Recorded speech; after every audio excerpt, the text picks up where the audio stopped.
Defineci Kaptan kanalından herkese merhaba arkadaşlar. Tekrardan bize bu tarafa doğru yön verdi. Şimdi son noktayı koyacağız bakalım arkadaşlar şimdi.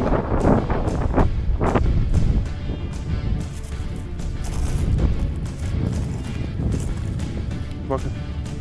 Tam burada arkadaşlar çubuk kendini kapattı. Yani nedir? Burada büyük ihtimalle bir malzeme var arkadaşlar. Oo. Bakın. Boşluk da verdi. Aşağıda arkadaşlar boşluk da verdi. Değerliği de verdi burada gördüğünüz gibi.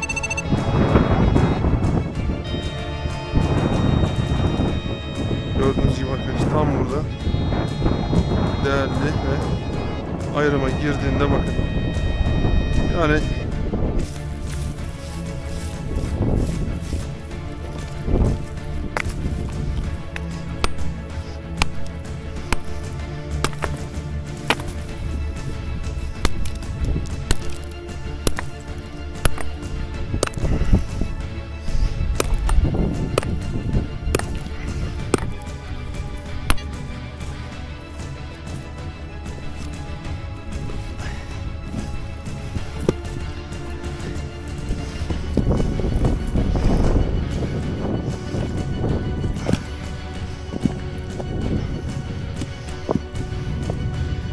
ikiye bölündü. Çık bakayım. Şimdi gördünüz mü orasını? Nasıl bir yapısı var bakın. Bunlar buraya arkadaşlar doldurma. Bakın. Bebek boyunca çıldırdı. Oo. Bakın ben gördüm şu an. Bakın arkadaşlar tam şurada. Bak. Evet.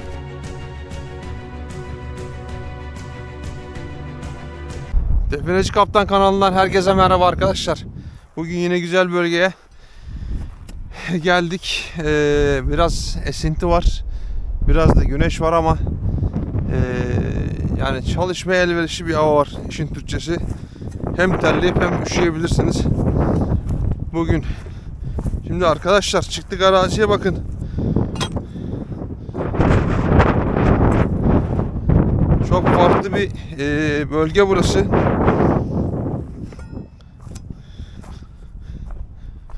Bu tarafa doğru yeni geldim arkadaşlar bakın. Burada acayip bir yerleşke ya da buralarda zamanında işçilik olmuş. Bakar mısınız şunun?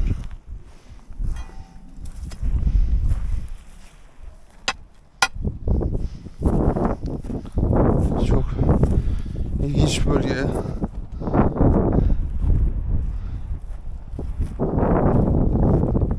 Bakın şurada hem murçize hem V şeklinde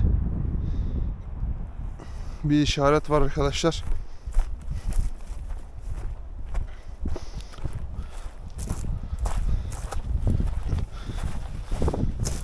Hadi be.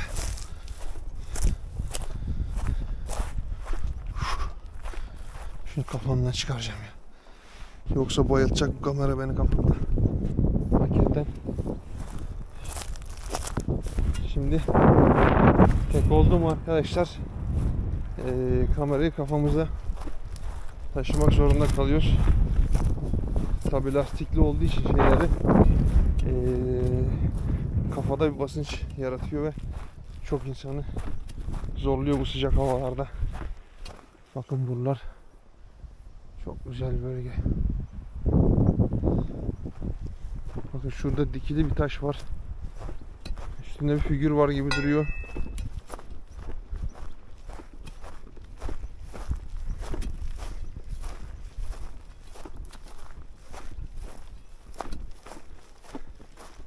Bu doğru.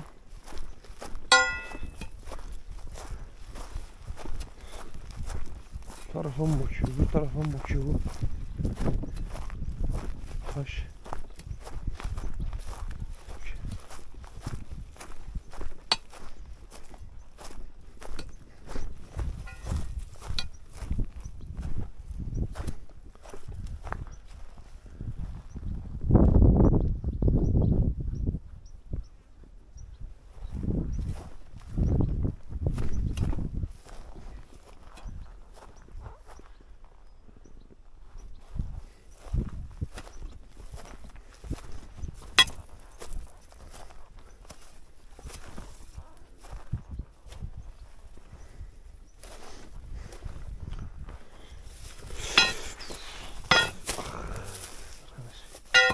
Deldi geçti beni ya. Diken. Neyin nesiymiş böyle? Bunda bir şeyi andırıyor ama deformasyona uğramış herhalde ki. Bakar mısınız arkadaşlar?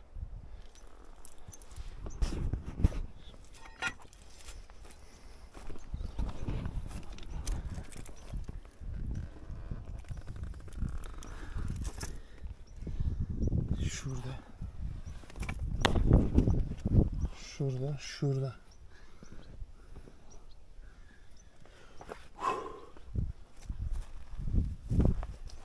Bakın yukarısı da şu şekilde. Orada duvar şeklinde bir taş var arkadaşlar. Kayalık var duvar şeklinde. Dümdüz.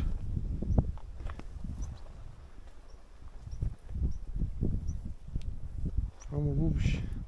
Figür gibi duruyordu şuradan uzaktan baktığımızda.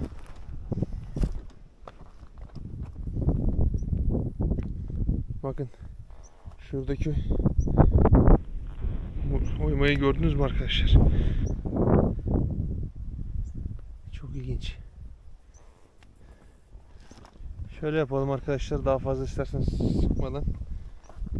Biraz daha hava da sıcak malum. Hemen güzel bir noktada tekrardan şeye başlayalım. Çünkü şimdi rampaya doğru saracağız büyük ihtimal. Ve benim için çok zor olacak.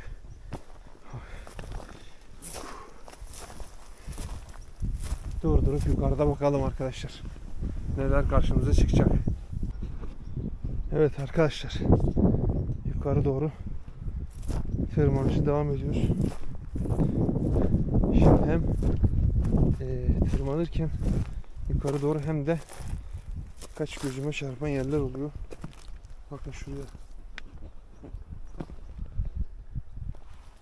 Şimdi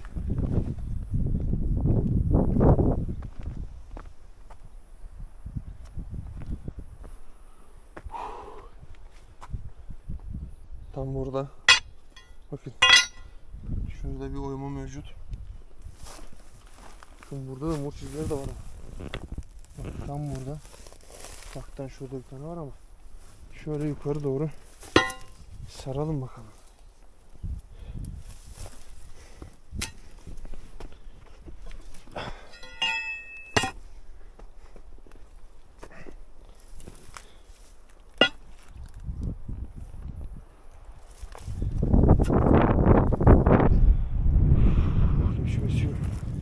Soğuk soğuk esiyor. Sıcakken sıcak diyoruz arkadaşlar. Soğukta acaba biz terliyiz ondan mı bize çok soğuk geliyor? Bakın şurada da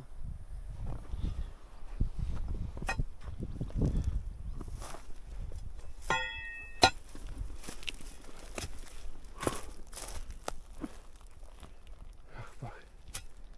Şuraya bak.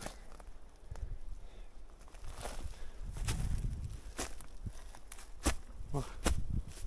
Buranın da altı boş gibi duruyor arkadaşlar. Bakın zaten şurada bir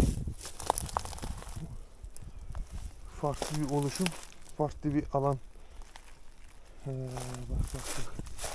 Bakın arkadaşlar. Şurada kesmesi ve murç izi. Orada mevcut. Bakın burada da şöyle göstereyim size, bakın.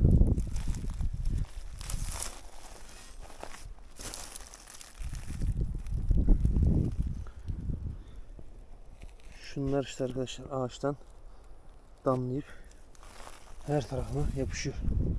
Kafama bile damladığı zaman oluyor arkadaşlar. Bu da bakın. Şurada bak. Arkadaşlar şuradaki yapıyı görüyor musunuz? Bak, tamamen doldurma. Burası şu şekilde geliyor. Ve bakın zaten burası tamamen şöyle. Bak burası gördüğünüzde. Bak. Çok net bir şekilde her tarafı burada görebiliyorsunuz. Şöyle size göstereyim.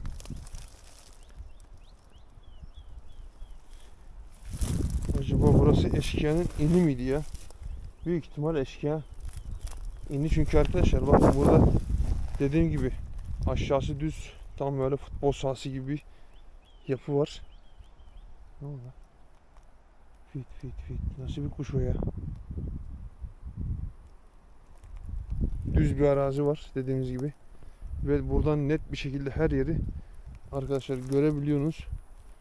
Görme şansınız da mevcut. Bakın dediğim gibi burada zemin düz ve altı bakın. Buranın altı boşmuş gibi duruyor.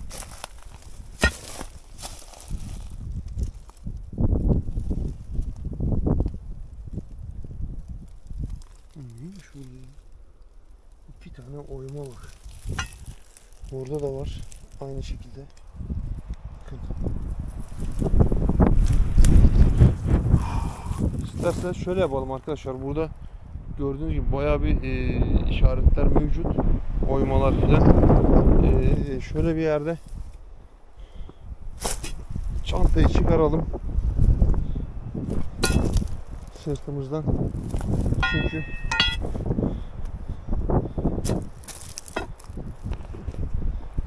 of. Ay ay. Vallahi. Şimdi arkadaşlar şöyle hemen kamerayı kafamıza alalım. Malum bugün yine tekiz. Hemen alan taramayı falan çıkarayım.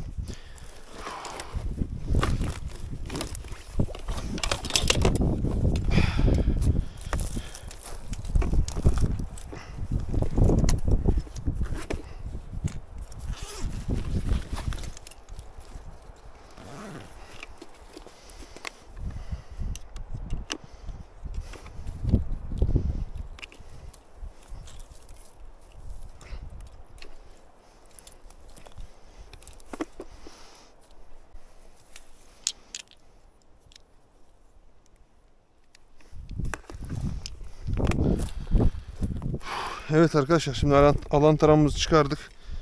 Malum bildiğiniz üzere alan taramamız Viagold LR. Hemen size tekrar kullanma şeklini öğreteceğim. Bu cihazı alanlar oluyor. Tam kullanmasını bilmedikleri için işte bunlarla ilgili sorular geliyor arkadaşlar. Hani yorumlar geliyor ve Instagram'dan yazıyorlar nasıl kullanabiliriz gibisine. Onun için ben size sürekli anlatımını yapıyorum. Yani anlatımı dedim, kullanmasının anlatımını yapmaya çalışıyorum size. Şimdi arkadaşlar giriş modunu seçiyorsunuz. Eksi artı düğmesinden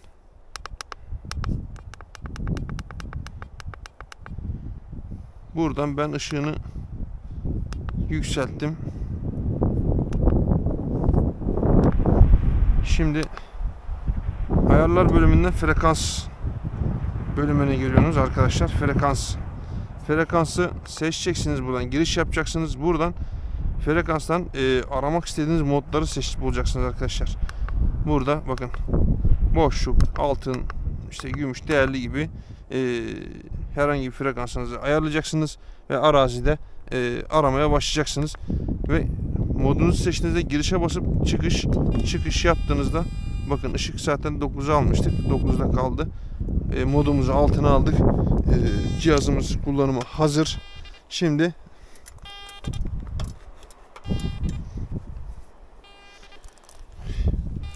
arkadaşlar şöyle bir bağımsız bir yere gelelim ki insanlar herhangi bir şey anlık algılamasın diye her seferinde malum biliyorsunuz burada kullanımı öğretiyoruz, hem de kimsenin aklına bir şey gelmesin diye kendimizi lekeletmemek için. Evet arkadaşlar, alan taramımızı kaldırdık. Bakın şimdi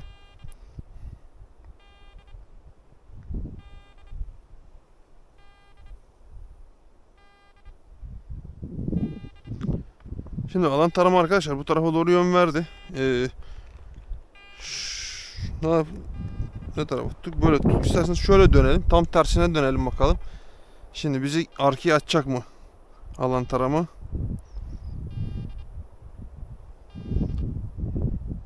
Bakın direkt çubuklar arkaya dön dedi. O zaman arkadaşlar şimdi döneceğiz bu şekilde. Hemen kaldıracağız. Çubuklarımızı tekrardan kaldırdık, bakın.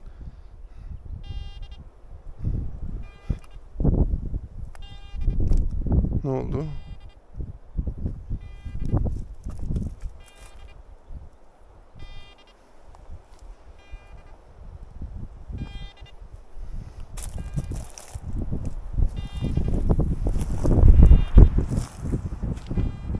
Bakın tam burada.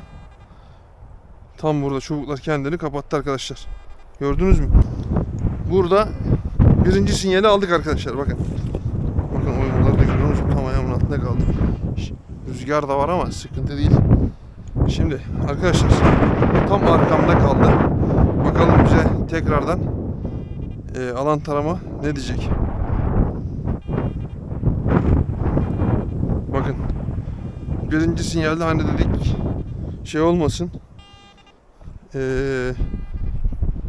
Bir yanlış algılanma olmasın diye bakın uzaklaştık şimdi oradan. Tekrardan çubuklarımızı kaldırdık. Ve bakın tekrardan bize bu tarafa doğru yön verdi. Şimdi son noktayı koyacağız bakalım arkadaşlar şimdi.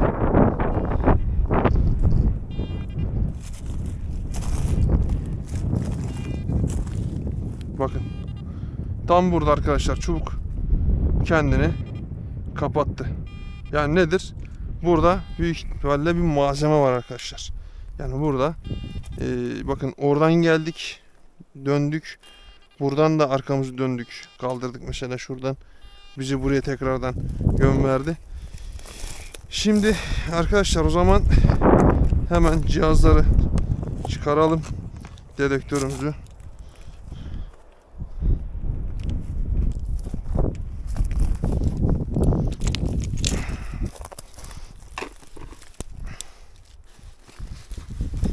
Çantayı biraz daha yakın almak lazım. Yakınımızda dursun.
Evet, dedektörümüzü topladık, açısını arkadaşlar orada.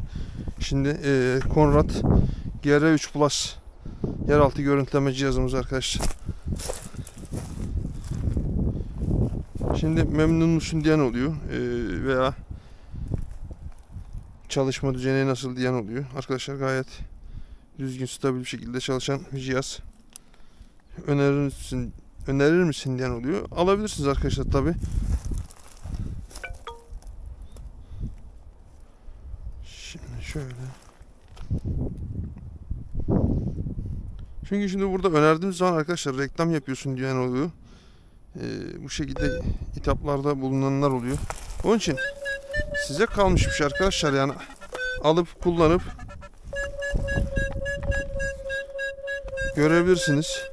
Satabilirsiniz aldıktan sonra cihazı. Oo. Bakın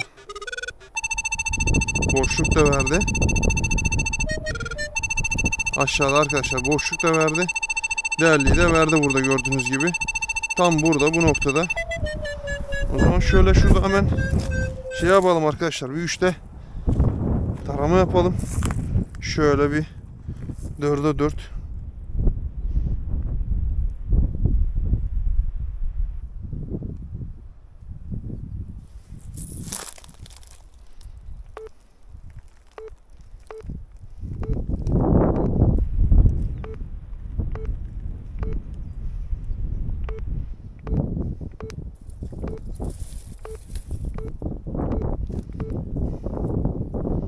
Bakın az önce boşlukla ne yaptı? Değerli vermişti. Bakın bize boşluk ve değerli verdi. İkisi de gördüğünüz gibi ikisinde bize burada mevcut bir şekilde gösterdi arkadaşlar. Bakın şöyle az daha kısalım. Bakın gördünüz mü arkadaşlar? Şimdi burada hem değerli verdi şu bölgede bize hem de bir boşluk göstermişti. İkisinde mevcut 3D taramada gördüğünüz gibi arkadaşlar bize mevcut bir şekilde göstermiş oldu arkadaşlar bize buradaki değerliği ve boşluğu. Şimdi arkadaşlar bir de malum dedektörümüzle bakalım. Sonuçta onu biz burada boşa taşımıyoruz. Çünkü tam bazı noktalarda kırılma noktasında şöyle bir durum var. Nokta atışı yapıyoruz. Yani levyeyi vurmamak için arkadaşlar. Mesela levye sallıyoruz orada çalışmak için. Malzemeye levye vurup kırmayalım gibisinden arkadaşlar. Çünkü daha önceki videolarımda birkaç malzemelere hasar vermiştik.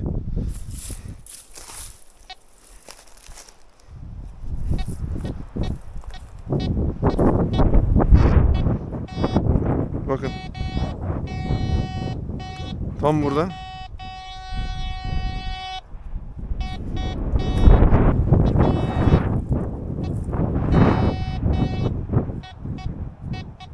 Tam burada bir sinyal var bakın arkadaşlar.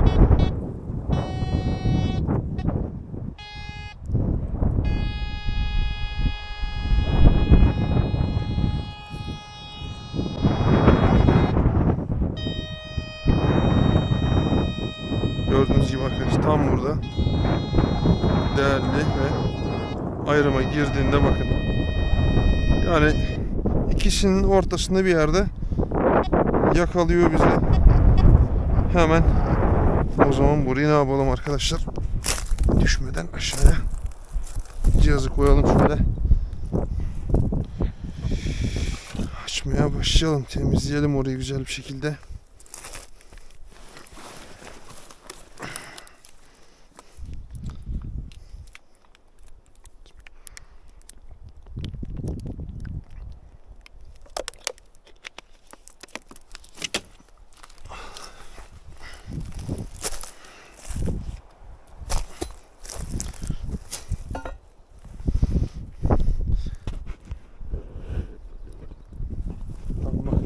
Şu bölgede bize şey verdi.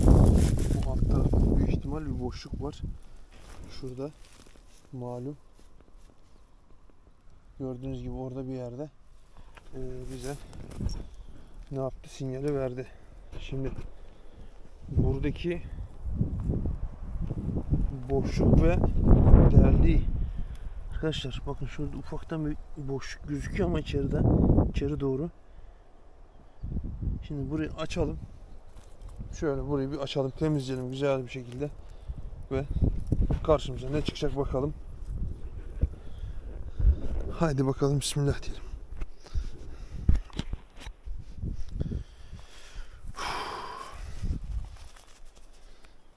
Arkadaşlar hem çok sıcak hem de çok böyle soğuk bir rüzgar esiyor ya bugün. Hasta olmazsak iyidir.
boşluğu gördünüz mü?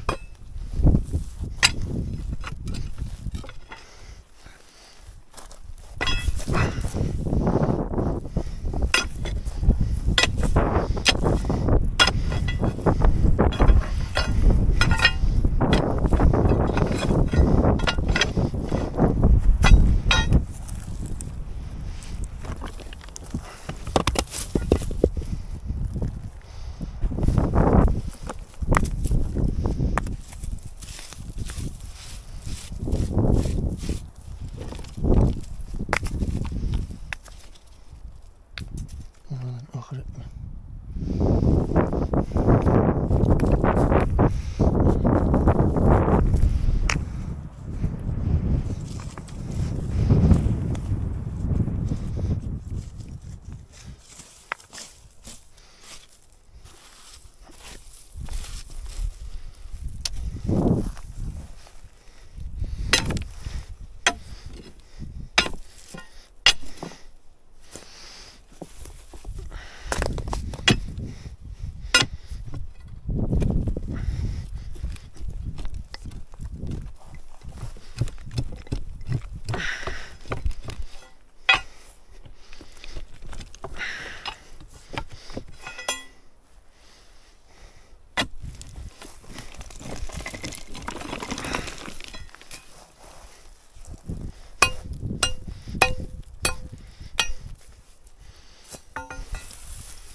Anam. Çekici alacağım.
Kulağımı kopardı herhalde.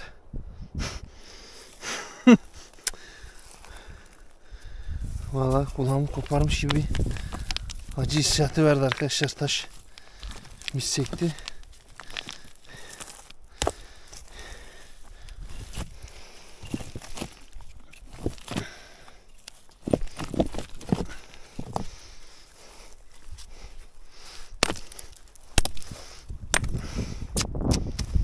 Ufacık bir şey. nasıl engelliyor.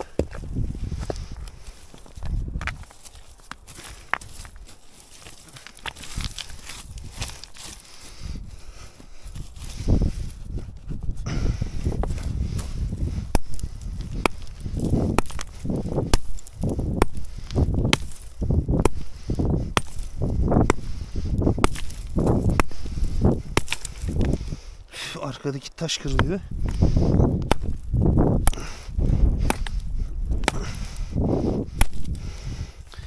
Balyozu da getirmedik. Şimdi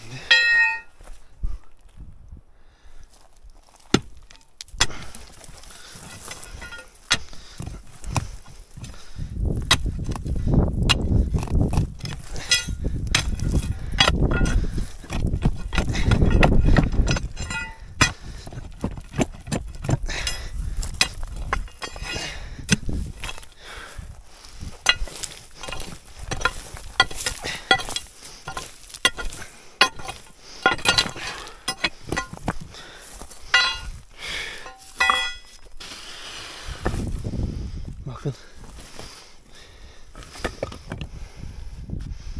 Şuraya bak.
Şu niye çıkmıyor ya? O da bir çıksa var ya, çok muhteşem olacak.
Bakın ikiye bölündü. Çık bakayım. Şimdi gördünüz mü orasını? Nasıl bir yapısı var bakın. Bunlar buraya arkadaşlar doldurma. Sonradan koyma bakın. Şurayı görüyor musunuz? Bunlarla hiçbir şekilde bağlantısı yoktu. Bak çıkardım taşların. Çekeceğim. Şimdi bir bakın buraya. Var ya 10 numara bir yer yapılmış arkadaşlar bakın. Gerçekten görüyorsunuz mu? Taş oraya sokulmuş. Üstü doldurulmuş. Trafik kapatılmış. Şimdi dedektörü bir tutalım. Ve bakalım.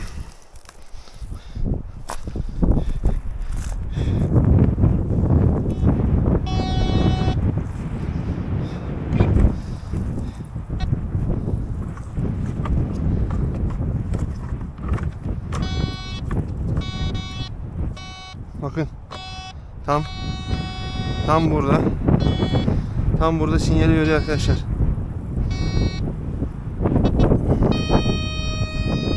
Bakın. Altın diyor. Gördünüz mü arkadaşlar? Bakın. Yani herhangi bir parazit değil arkadaşlar bu ses. Normal. Bakın oradan sinyali aldı. Şimdi pointer'ımızı da alalım arkadaşlar. Hemen.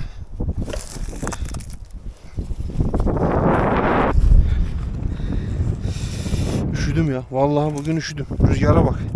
Yemin olsun üşüdüm. Klimaya gerek yok arkadaşlar.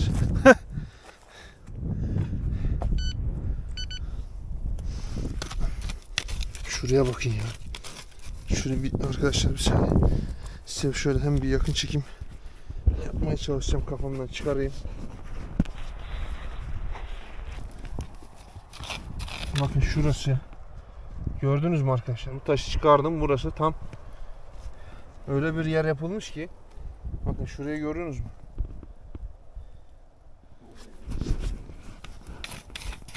Toprakla doldurulmuş.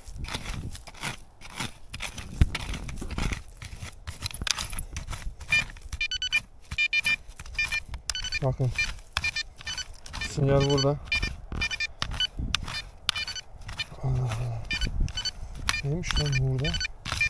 Bak. Sinyal sanki her yerden geliyormuş gibi duruyor ama aslında tam da dedektörün sinyal aldığı bölge arkadaşlar.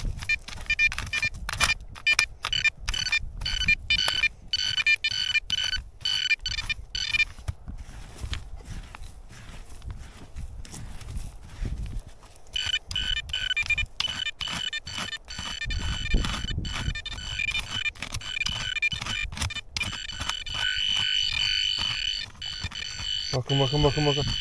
Dedekt pointer çıldırdı. Oo. Bakın ben gördüm şu an. Bakın arkadaşlar tam şurada. Bak. Of. Bakın arkadaşlar şuna bakın. Bir dakika. Şöyle yukarıdan aşağı bir çekim yapacağım size. Bakın. Tam burada. Of. Şuna bakın arkadaşlar. Of. Görüyorsunuz mu arkadaşlar? Tam burada. Of. Sapsarı be. Bu ne? Hadi bakalım. Hop. Geliyor arkadaşlar. İşte bu ya. Buyurun arkadaşlar. Oo. Şuna bakın ya. Of. Abi bir saniye ya. Şu güzelliğe bakar mısınız arkadaşlar? Şuna bir bakın ya.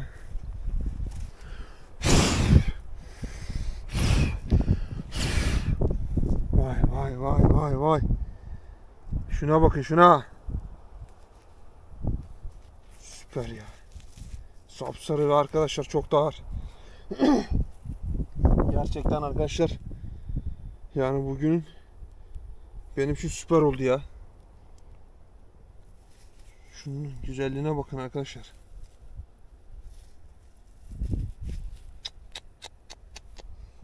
Sen şöyle dur bakalım. Hemen orayı bir kontrol daha sağlayalım arkadaşlar, bakalım. Şimdi bakın.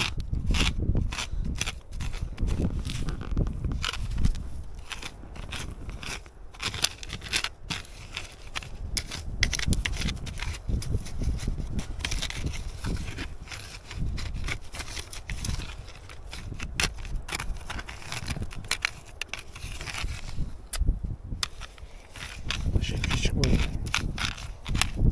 Allah Allah.